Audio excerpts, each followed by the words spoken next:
a Oh, little what bit was the ago. score? Well, we won 4-3 in penalties. No goals in regulation. Oh, wow. Yeah. Have you seen these? I don't even care about talking about this on the podcast, but have you seen these Marvel MLS collaborations? I have seen some. I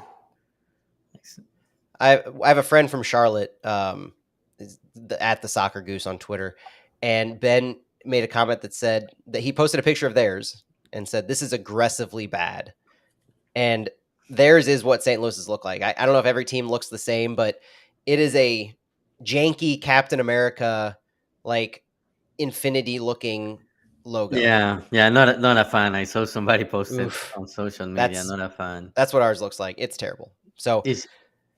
is it only the kids, or is I saw like some Marvel related balls, but I don't Yeah, know they if that's have. just more of a promotional thing or if maybe I think during the it's an All-Star games. game thing. Oh, that's for the All Star game. I Okay. think I've heard it's for the All-Star game, and I've heard one other team have something for some other night that they have. So Okay. I just hope we don't see this too much because it looks horrendous. They do have like generic MLS like jackets and pants and a ball, but oof, huge miss on that jersey. Yeah. No, Anyway, all not a right, fan. I'll go ahead and get us started. Open up this can and we'll get going. Let's do it. Welcome back, everybody. This is Flyover Footy's Wind Down, where we take it a little bit more relaxed. And this week's kind of fun because Santiago and I always joke that him and I alone could talk for hours on end about City. And now we finally get our chance with, unfortunately, Phil and Stu aren't able to join us.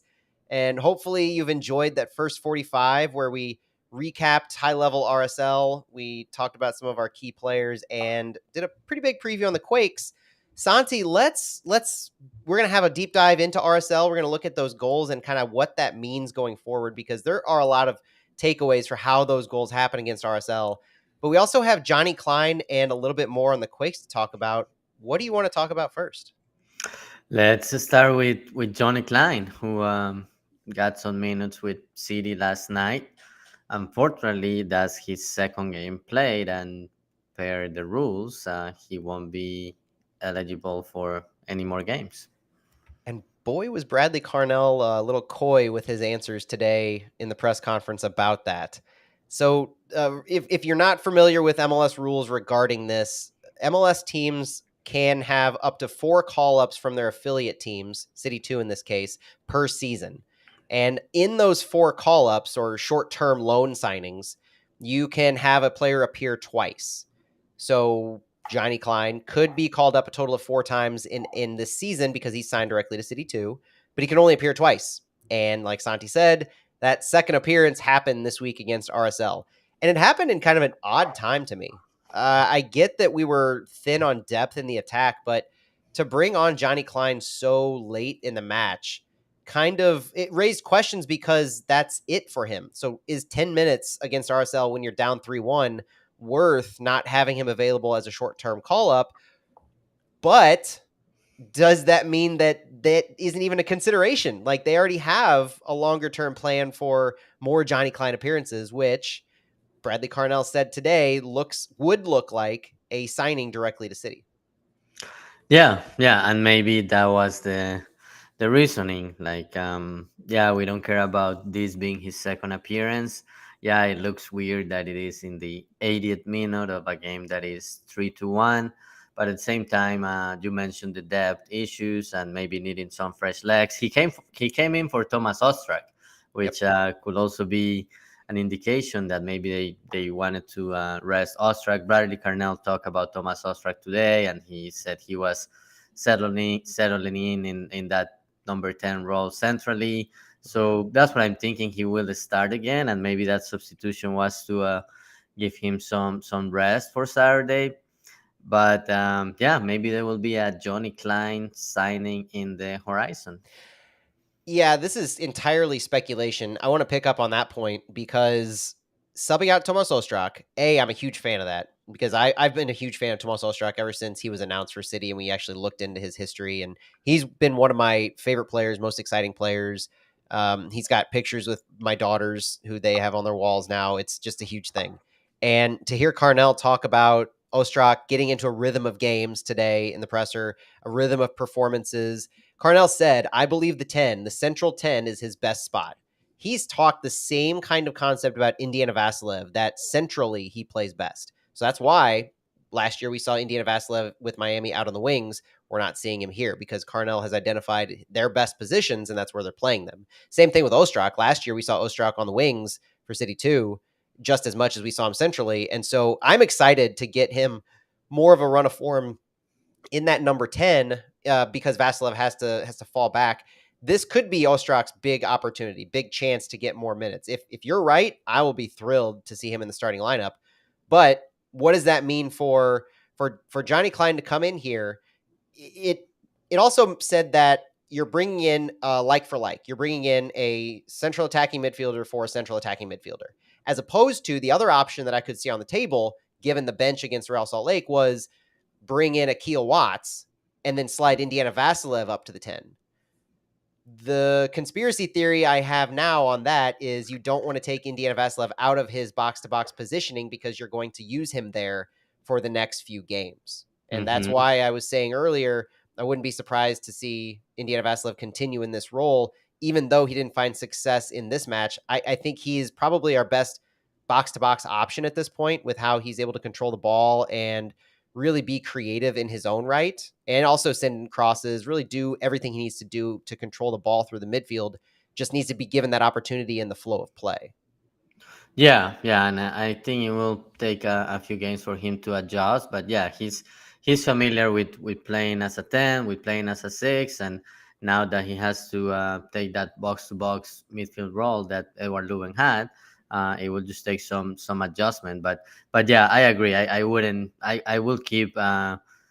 Indiana Basilev in that role because we know Edward Leuven is going to be out for a few weeks, and he's the player that fits that role the best. And then you have some options for the central midfield. So I agree with you. I will leave Indiana there.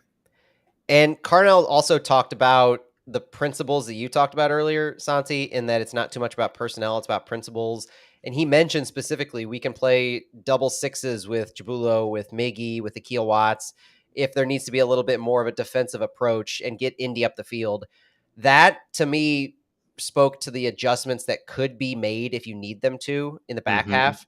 So you want to keep an Indiana Vassilev on the field. That's an option in how you could do that if you need a more defensive-minded approach.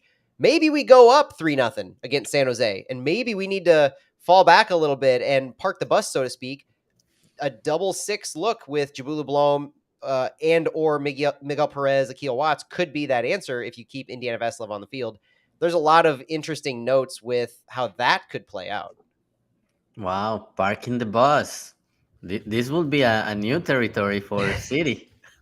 Yeah, I'm basically going against everything we just talked about in the first 45 I know. about what's likely to happen. Maybe by throwing that out there in its absurdity, I'll will it into the universe. I don't know. But Yeah. the thing with circling back to Johnny Klein, I still think they're given Carnell's comments today talking about those four call ups and following up with saying Johnny's been great. He's been a leader for City 2, led by performances. He brings a bit of energy to counter pressing. He's tenacious in your face. We like this type of character. If needed, we'll do what's needed. And then following up to Tom Timmerman's question about does that mean a signing is on the horizon? He said, well, you should be in the room with coaches because it seems like the short term loans, the potential future, well, obviously future signings in the transfer window at least, but the future signings from City 2 as well are being discussed regularly. Carnell said these are daily conversations with the Yeah. coaching staff. He also mentioned Max Schneider having had that one call up but didn't appear. And then in particular, he called out Riley Gibbs from City 2, saying he did a good job the other night. And as we're recording this on Thursday, Riley has just started and played in his second match or started his second match in a row for City 2. So that's something to keep an eye on. And he also called out Michael Wenzel for doing a good job with City 2, playing just about every minute, being their captain. He's Bradley Carnell said that when we're able to get these guys training with us, we'll do just about everything to do so. So wanting to give these guys opportunities that we've seen they provide these types of players both last year and this year has been pretty exciting. And yeah, I can't help but think that there is a plan for Johnny Klein in the not too distant future. Yeah, so knowing all these possibilities from CD2 are there, now that's making me think a little bit about the the summer window that it's about to open soon, and knowing that we have limited roster spots. Mm-hmm. And I don't mean to put you on the spot. Do we? Is it 3 or 2 that we have available? I guess depends on multiple things. There is one spot confirmed. I can confirm we have one spot open. The other three things depend on two factors. Right now, we have two other spots open, so a total of three because Sam Adeniran and Max Schneider have been loaned out. So while a player is on loan, you can have roster relief and fill their spot while they're on loan. So that's up to three. The fourth one, I went back and looked at the press release of the Lucas Bartlett signing, and he is signed to a 1-year deal with 2 option years. But the verbiage in the press release said they made a corresponding move to put Joachim Nilsson on the injured list. So I'm still not entirely sure, and I haven't gotten an answer yet on whether Lucas Bartlett is an injury replacement signing for Joachim Nilsson, and they're waiting to see how the rest of the roster shakes out as whether he'll remain on the roster when Nilsson returns. It seems absurd to me at this point that we'd have that conversation, given how good Lucas Bartlett has been. But it was just the verbiage in the press release gives me pause. So I've been going around telling people we have 3 open roster slots because of the one straight up opening and the 2 loans that we have out. And with that, we have 2 international slots available. One just in general available, and the other because Max Schneider has been loaned out and he had taken up an international spot. Right. So you have Lucas Bartlett with a roster spot right now, I right? do right now, yeah.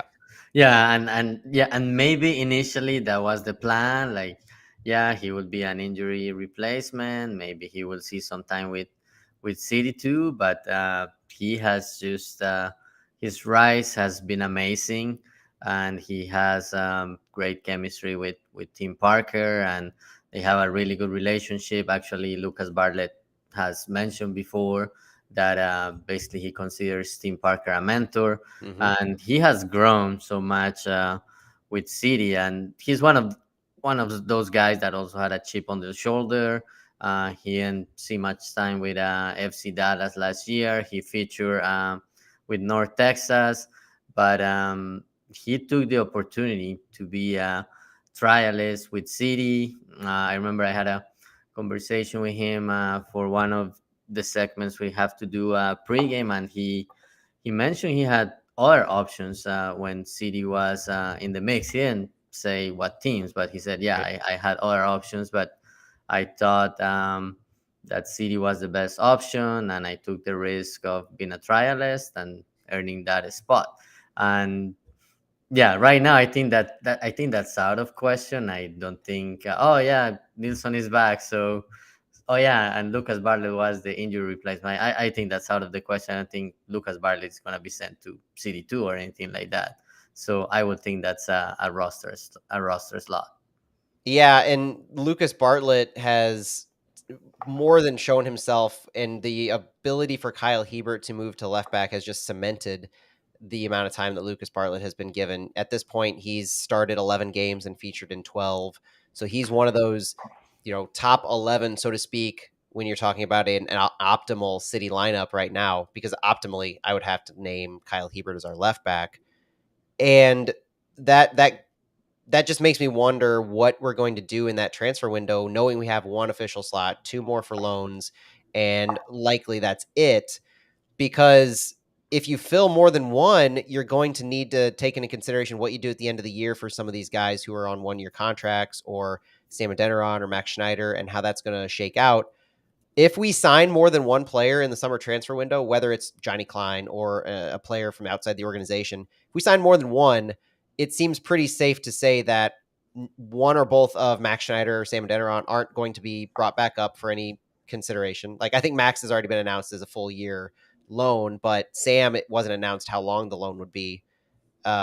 I just the less we hear about him makes me think that they're willing to let him ride for the whole year and see how he comes back, what form he comes back to us in. And that just makes me think we have so much depth in our back line that the fullback spots are question marks in how we can handle that.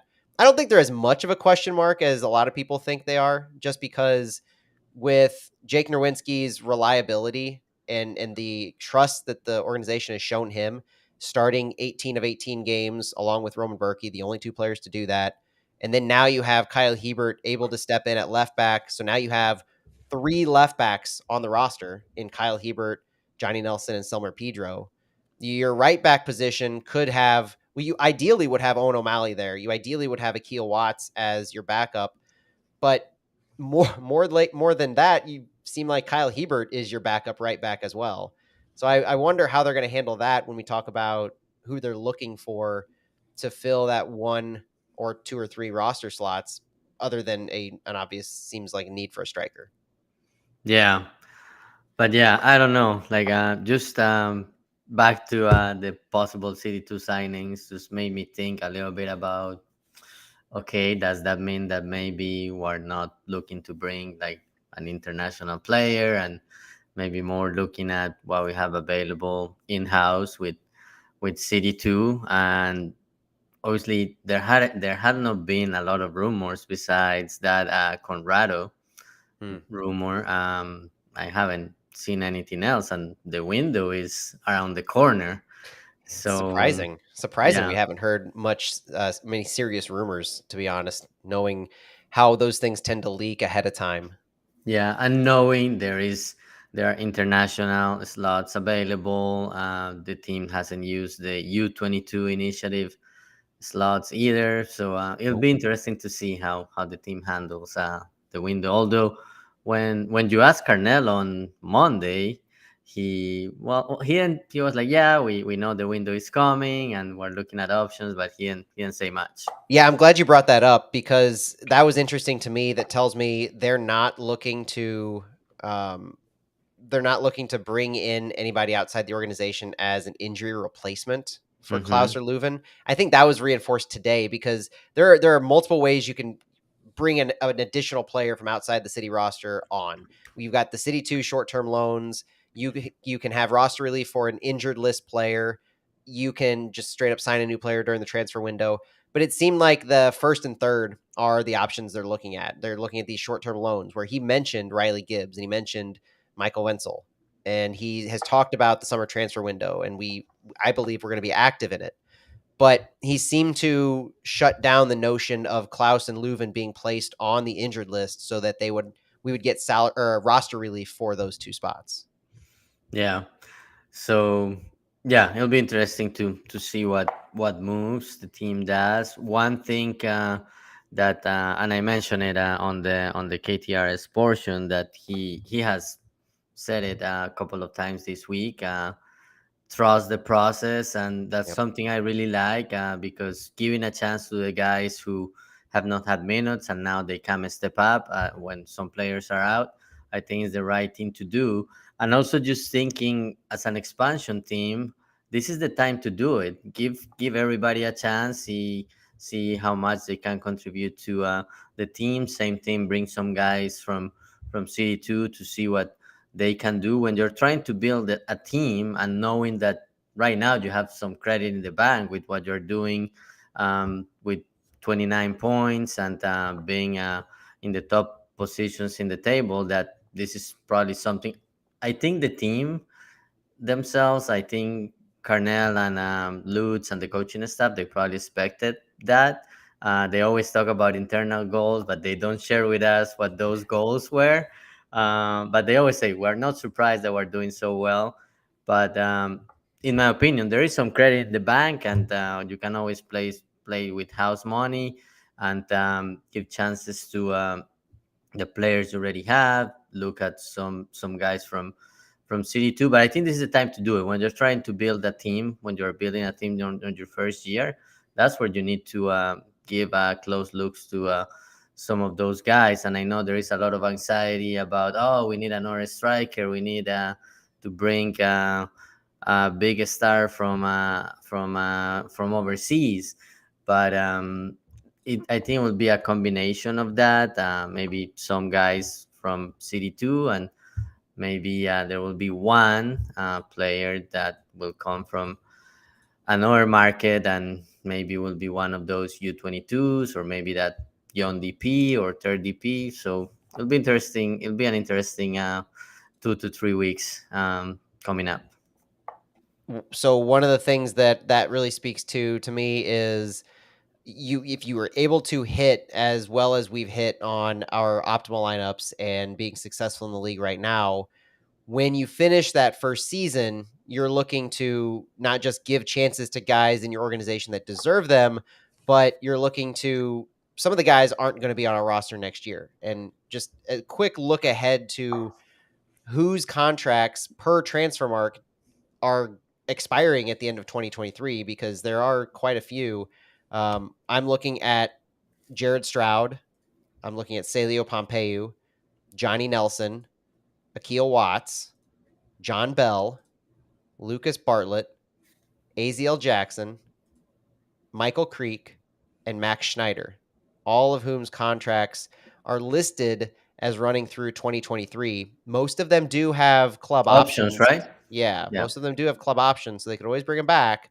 But those are the guys who they could be moved to make room for any additional signings. And I think this plays into those two loans that we have where you have Sam and Max loaned out. Well, Max's contract is expiring this year. So if something happens where we don't feel like we want to bring him back, a a spot that we fill on his loan could just be kept if we hit on that person. So there's a lot of conversations that we'll be diving deep into at the end of the season, looking at some of those possible moves and what happens as a result of whatever's going to happen in the summer transfer market. It's a really interesting proposition that we haven't yet dealt with, which is players who depart St. Louis and who we replace with and what our roster might look like as a result. But that is one thing that I consistently keep in the back of my mind, given some of these consistencies that we're seeing throughout the season. And you want to see which players you can rely on consistently, who's developing appropriately, and who fits the system the best. Yeah, the other thing that will come into play, and there was also a question about that. I think it was last week. It was green cards, which Yep. maybe that's still in process, but by the end of the season, there will be a good idea of who will have green cards and how many international slots you will have open. So yeah, there could be a lot of movement with so many contracts expiring, and knowing that you should have more international slots. And the other thing that we were talking about this morning when we were at practice is also what's going to happen with the DP slots, because depending on what you do with the transfers fees from Edward Leuven and Joao Klaus, they may no longer need to be designated players. That's right. The only reason that Joao Klaus and Edu Leuven are listed as designated players, or at least they have to be listed as designated players, is because of their transfer fees. Both of them were north of 1.5 and 3 million. I think it was 1.5 for Klaus and 3 million for Leuven is what I had the numbers as.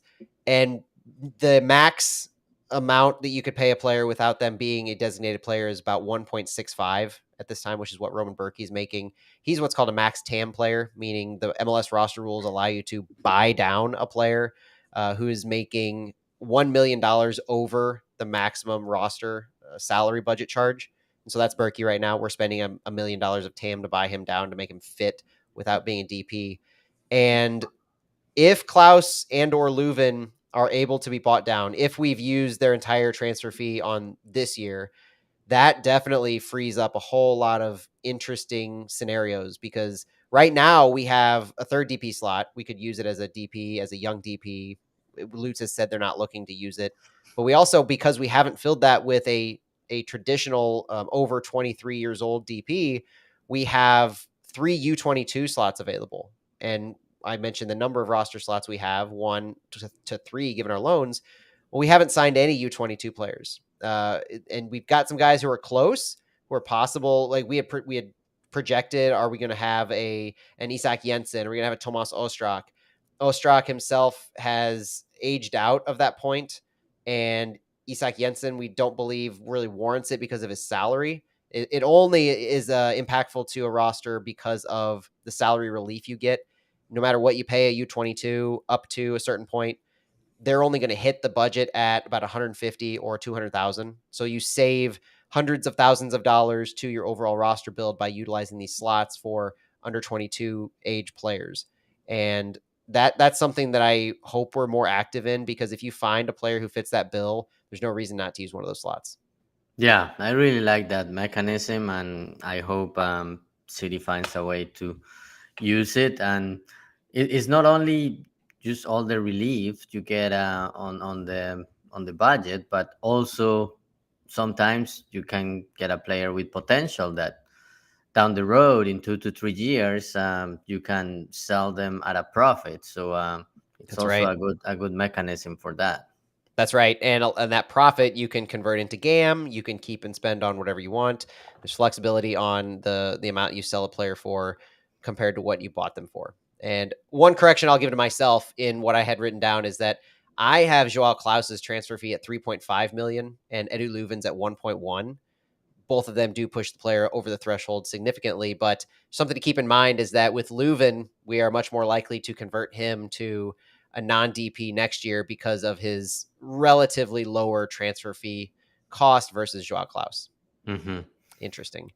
All right, Santi, let's do you want to I kind of want to deep dive into the RSL goals, Yeah. not just because I miss doing it from Fallout, because this is one of the things that we do. If you don't listen to our Fallout show on Monday, we go deep into the build up to each goal, and I miss doing that for RSL. And I think that it's important in this case because there is a lot that you can translate from what went wrong with these to what we need to do better for the Quakes. So as you're listening to some of these, be thinking about what went wrong and how our team's going to need, based what we talked about with the KTRS portion, what our team's going to need to change, whether it's personnel on the field, principles that they weren't following, or a combination of the two going into the Quakes. Yeah, So so let's talk about the goals. Yeah, I was just looking at the notes. I was like, oh, I guess we need to talk about this. yeah, I also feel bad because I wrote paragraphs about each one of those dang goals, and now I get a chance to read them. So 15 minutes into the match, RSL really broke it open with Diego Luna coming from Daniel Musovski. St. Louis had started a transition with Jake Nerwinski finding a long cross up to Nico high up the field. Nico passed it over to Stroud. Stroud went over to Nelson in one of those overlapping runs, but the ball was quickly taken by a tackle where Johnny Nelson really didn't. And I mentioned this to you, Santi, earlier, not to get derailed on this goal, but there are moments where Johnny Nelson, to me, doesn't try for the ball when it's played ahead of him or it's played near the end line or touch line. And I venture to guess it's because he's made a tactical decision in his mind that he can't get to it compared to where the defender is, as opposed to where you might see a little more, not necessarily reckless abandon, but a little more willingness to be physical in some of these other areas. Maybe it has to do with the fact that Johnny Nelson didn't really have a serviceable backup in this match that they wanted to see, and he was told he's going to go 90. And so you have that. I don't know. There's a lot of things you could think about on why that kind of thing happened. But bottom line, in this scenario, Stroud played it over to Nelson. Nelson was tackled, and the ball was taken. It was cleared out to a very central Tim Parker. And Tim Parker got a quick touch on it. I think it hit his knee, and it sent the Yeah, ball high and right to Real Salt Lake in their defensive third, and that started a very quick counterattack past Parker. And this is what we talked about, Parker getting caught up high. The counterattack hit an in-stride Musovski, and Musovski took the ball the length of the field, dribbled it himself all the way into the box, where Lucas Bartlett had tracked back with him and Indiana Vassilev to help in the middle. Jake Nerwinski helping on the far side. So the cross comes in from Musovski over on the ground, and Damir Krylik just lets it go. It's one of those step moves where he tricks the defense. He just lets it go past him, and nobody was covering Diego Luna, who had come on the far side. Luna had an open shot, and that was the first goal. yeah. And I believe this was Diego Luna's first MLS goal, and he's fresh from playing in the U20 World Cup with Team Yes. USA, and he looked great. He looked great yesterday, but he looked great yesterday. He was involved he scored that one. He was involved in another one of the goals, but obviously he started yesterday. But I don't think once Chicho Arango arrives to RSL, Diego Luna will be a starter. But for now, Yeah. he's taking the opportunity. He's fresh of playing in the World Cup. He had a good World Cup, and he made a difference yesterday. And yeah, it's just an unfortunate play for Tim Parker. But I was trying to allude to that earlier too. Like, yeah, he was playing up so high, and yeah, it bounced the wrong way. And Carnell also mentioned that in the press conference that sometimes instead of bouncing that way, that ball will go in a different direction, and we know that we can take advantage of that. And there have been plays in other games where it has gone that way, Mhm. and it has resulted in scoring chances, but just an unfortunate play. And Real Salt Lake very good in the transition, and Krylach, he had a great game and great field awareness, letting that ball go, Yeah, it just for was. Luna to shoot and put in a spot where Berkey couldn't take it. Lost in that description is Johnny Nelson's positioning, and I mentioned how he was tackled and the ball was stolen and then cleared to Parker, and then Parker had an unfortunate touch. Johnny Nelson himself was nowhere to be found, and it would have taken a lot to get back that quickly. But he was so high up the field that he had removed himself from the ability to defend in that position, which forced Bartlett to move over to the left side, which forced Vasilev to take a central defensive spot and forced Jake Nerwinski to help out centrally as well, leaving that right side unattended. So I think of these situations as cascading effects to one of these types of transition plays where a certain player like Jake Nerwinski might get a lot of the hate in his his normal positioning is where that goal was scored from, but the situational awareness and the situational need to move to cover certain positions where the ball is being played at that moment kind of supersede all of that. And so that's one of my takeaways is where Johnny Nelson often finds himself in the field.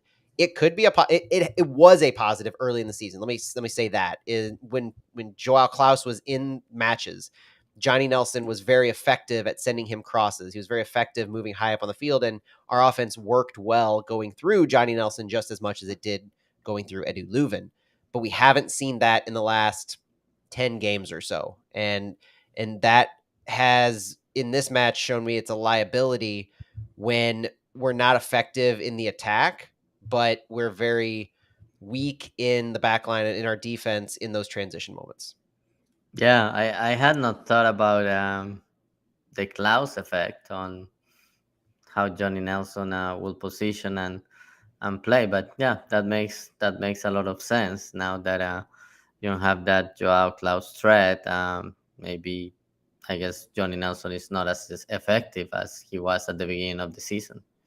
Yeah, and the first goal from St. Louis, and really the only goal from St. Louis, did not feature our back line at all. In fact, it started with the 21st minute. Started with Jabulu Blom playing Jared Stroud wide and left and very high up the field.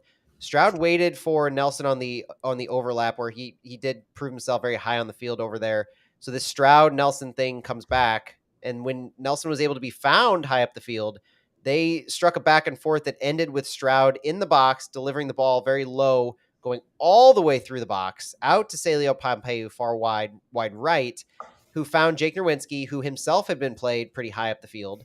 And then Nerwinski crossed it into the box. Nico jumped over Justin Glad, and suddenly the game was tied. That's where you see successes from our fullbacks in high positions and their ability to deliver the ball. It also dealt with stretching the field very wide. So you're having Jared Stroud and Celio Pompeu just as involved near those crosses occurring. So the ball that Nelson played into Stroud, Stroud worked the ball into the box. Stroud's pass went all the way to Celio Pompeu, who was next to Nerwinski, far wide right of the box, and that was very effective in clearing out a lot of the defensive players to allow Nico Gioacchini to have more or less a 1v1 against Justin Glad to get that header. That's a way that we can find success if we're going to continue playing the ball out wide and utilizing these crosses. Yeah, and Nico Gioacchini, he keeps the scoring streak alive and scoring in different ways. And he has taken the chance to be the number 9 and has had a good streak of scoring goals. I think it's 5 goals in 7 matches, and he's coming into his own. So that's great to see, especially now that we know Klaus is gonna be out for a little longer. Yep. But I really like when I was when I was at the game on the call, I could see Nico Gioacchini and Justin Glad like pushing and trying to grab each other, but he won that duel, and that was a great goal for him. And at that moment, it gave the team some hope and some momentum, and the team ended the half in a good position, and it looked like the game was gonna be a turn and that we were on track for my 3-1 prediction. But then things didn't start well on the second half. Now, just 3 minutes in, Damir Krylik from Michael Chang. And the way this happened was not so much transition based. This was the one goal that RSL had where it didn't have much to do with transition. It more had to do with picking apart our defense. RSL possessed the ball, working the ball from left to right. St. Louis couldn't clear it. Diego Luna slowly moved the ball into the box, and Jabulu Blom had a couple of chances to clear it, but it just couldn't find space. So as Diego Luna passed the ball to Michael Chang, Tim Parker stepped up and he stepped up into Chang. The ball was played from Luna to Chang, got past Parker, and Chang had a nice little back heel that's reminiscent of what Nico Gioacchini likes to do. That back heel went to Damir Krylik, who was unmarked behind Parker, and Nerwinski was too far over, and it couldn't be found. And because Parker had been marking Krylik, and when he stepped up, Jake Nerwinski was too far away to do much defending at that point with Parker leaving Krylik. Yeah, and one more time, as it happened against Nashville, a second half substitution making a difference. Yeah, right. Michael Chang came for the second half, and he was very active on the right side and was involved in this goal. But yeah, it was a play that City couldn't get possession back. Blom had a chance, but kudos to Diego Luna, because after he lost possession, he fought and gained possession back and was able to create that play and find Chang and then Krylach, who also himself had a great game. So not a good. It's not. It's always not good when you start the half with an early goal, because that Nope. changes a lot of the things you have planned, and then you are going like against the flow and trying to find that equalizer, and things didn't go well. City had a chance with Jerry Stroud to equalize it, but then a minute or two later, RSL scored the third goal. Yeah, I like the comment you made about Diego Luna and his ability to recover, because in seeing what Tim Parker did and stepping up to Luna when he did, it was right after he had recovered the ball. It's almost like Tim Parker was expecting it to be a 50-50 more than it was trying to dispossess Luna. And so when he stepped up, he thought he really had a chance to take him from before he could gain possession and do something with it and challenge him in that 1v1, and Luna just was able to get the ball off to Chang quicker, circumventing Parker. I take that and I look to the same scenarios of whether it's Christian Espinoza, Jeremy Bobasi, those players in the box who have high level talent, able to make some of those quick moves and possess the ball very quickly, to create space, whereas some of our defense might be looking for some 1v1s. Yeah, so let's talk about that third goal. Oof, that third goal. Okay, so 66th minute, Damir Krylik, and we've had yellow cards since this. I believe we've had substitutions since this. So 66th minute comes. We've sent out Rasmus Alm, or we've put in Rasmus Alm for Celio Pompeu. At this point, all four of our players, Stroud, Ostrak, Nerwinski, and Bartlett, all have yellows. And RSL had switched the ball from right to left in their defensive half. Nerwinski was pressing high to the midfield with Alm. And as Musovski received it in their attacking half, Parker kind of shoulder tackled him, but as he did, Andrew Brody was in position right next to Parker to just take the ball and run with it. And Parker was just chasing. He was desperately trying to get to Brody. Bartlett and Nelson were in the box. Both ended up marking Michael Chang, and Damir Kreilach was left behind them in space. He kind of took a step back in the middle to create space to receive the pass with an open shot. And Santi, Parker was high, yes, but he had a good shoulder tackle Mm-hmm. to dispossess, and I thought that was a very aggressive, very in open space. It was very aggressive, and it was successful at first, but he was beaten by Andrew Brody. And the other side of this is, again, I viewed it as poor defending by Johnny Nelson in transition in the box, where he stepped up to try to mark the same man that Lucas Bartlett was standing in front of. When both of those players were in the box, you can see that it's Michael Chang that Lucas Bartlett keeps looking back to, because Bartlett is in front of Chang. He's got the ball being played by Brody to right in front of him, and he keeps looking back over his shoulder to try to see where Michael Chang is. And at the same time, Johnny Nelson steps up to try and where they assume it's going to Chang, trying to cover him, and he loses Kreilach, who gets the ball and scores his second goal. How did you see it? Yeah, just cry like nobody marking him or close to him. Miscommunication between Nelson and Bartlett, and yeah, when you have a player so talented like Krylach, just by himself with an opportunity to shoot, that will result a lot of times in a goal, and that was the goal that ended up putting away the game for Real Salt Lake. And City tried and had some looks, but nothing. Well, I think there was one that they ended up. I think it was very close to the goal line that they ended up they ended up kicking away. But I think at that point it was just too late, and City made some substitutions, which came a little later, and that's something that, and I'm sure that the coaching staff has their reasons, but I keep thinking about, like, especially if you are down 3-1 and you're thinking about making some subs. Sometimes like the substitutions came at the 80th minute, and this goal was at the 66th minute. So sometimes if you are thinking about those substitutions to make a difference and help you chase the result, maybe they need to come earlier. But I know there are some other reasons, and maybe they weren't ready yet to come in. But it's something that I saw in the game against Nashville also. In this game, so you mentioned some of the shots that St. Louis had. Real Salt Lake had 6 shots with a greater than 0.3 expected goals. St. Louis had 1, and that was the Nico Gioacchini goal. Oh So wow. that tells you the amount of work that Berkey had to do, even with those 3 goals allowed, and just the amount of good opportunities that Real Salt Lake was able to create in our against our back line.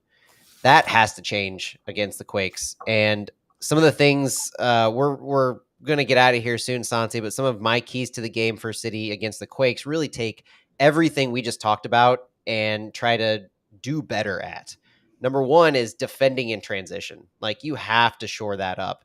And that's one of the reasons I have Kyle Hebert back in the lineup, because it provides that additional defensive minded fullback that can help you if you're going to have your center backs play the ball high, or it gives you more flexibility in ways that still allow you to protect in transition.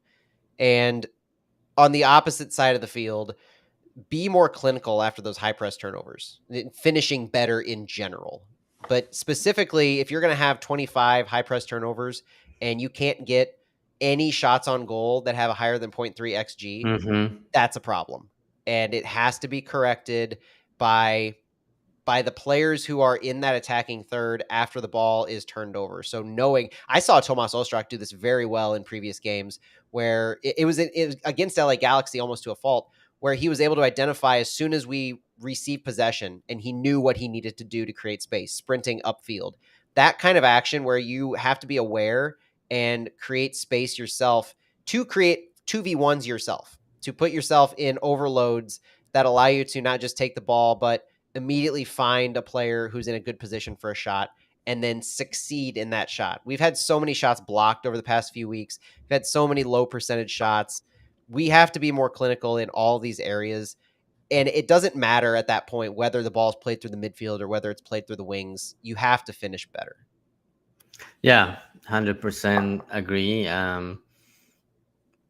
When the team recovers so many balls on the opposition field, have to take advantage of it, and that's something the team needs to be more clinical at against San Jose. And to me, the other key, and it's something that the team did really well when San Jose came to St. Louis, is Christian Espinosa.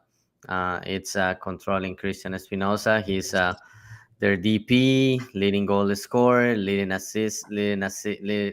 assist department.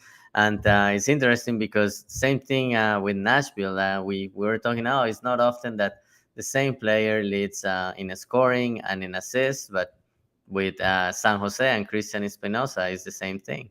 He's that important to their lineup. He's that much of a focal point that we'll have to deal with. All right, Santi, anything else you have for us before we get out of here?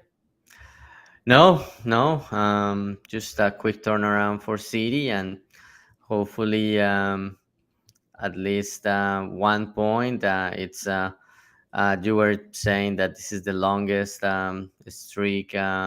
What was it? The longest, Longest winless streak the St. Louis has longest. had all season through four games. If you count that Dallas game, because we've lost against Real Salt Lake, we lost against Nashville, we tied LA, and we lost 2-0 against Dallas when we finished that match. Before that, it was Houston 3-0. But from that halfway point, the last 40 minutes of Dallas on, it's been a rough go. Yeah, I'll be happy with a point, but 3 points will be great. But yeah, just at least a point. Give some confidence to the team. Then you have Colorado, and back at home, continue making City Park a fortress. But getting a point will be great. I agree. Getting a point is the right expectation to set, and that's from needing to do better on the road in general against one of the best home teams in the entire league. With all the intangibles we've talked about, the city's trying to correct in and among themselves. But no matter how this game against San Jose goes, there's light at the end of the tunnel for St. Louis in favorable matchups. You said it. July 1st, we're back at home against the Colorado Rapids, one of the worst teams in the Western Conference, and that gives us an opportunity to revenge what we should probably have won against and actually the game we lost Joao Klaus. So Yeah, let's not forget that, like with Colorado and all the other things that they have going for them and why we hate them. That's July 1st, but this match this weekend, let's hope that it's the third match without Edu Leuven. It took 3 matches for us to right the ship without Joao Klaus.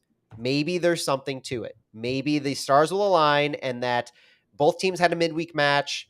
We have the long travel to California, the late game. There's a lot of things that could work against us, but there's also a lot of things that we've learned over the past couple of games that we are going to carry into this. And Nico Gioacchini is on a goal streak. We can't forget that, can't overlook that. And I am looking forward to this match, Santi. yeah. Looking forward to playing against one of the best teams in the conference. And um, to me, and I said some of these games become a 6 points game, but also some of them could be a preview of what City may find in the playoffs. So it's always great to play against one of these top teams in the conference, and hopefully on Sunday we'll be talking about a good result for City. And that's it for us. Like Santi said, don't forget to join us on Monday where we'll have Flyover Fallout out, recapping everything we just talked about with the San Jose Earthquakes, hopefully looking at least a point, if not 3. But no matter what, we'll dive deep into it. So join us then. If you're still with us, we thank you so much. We've gone through a lot tonight. Hopefully, it gives you a good lead into the match and a good recovery from Real Salt Lake. Thanks as always. Like, subscribe, leave a review. It always helps us. We really appreciate it. For Santiago Beltran, my name is Matt Baker, and we'll talk to you later. See you guys.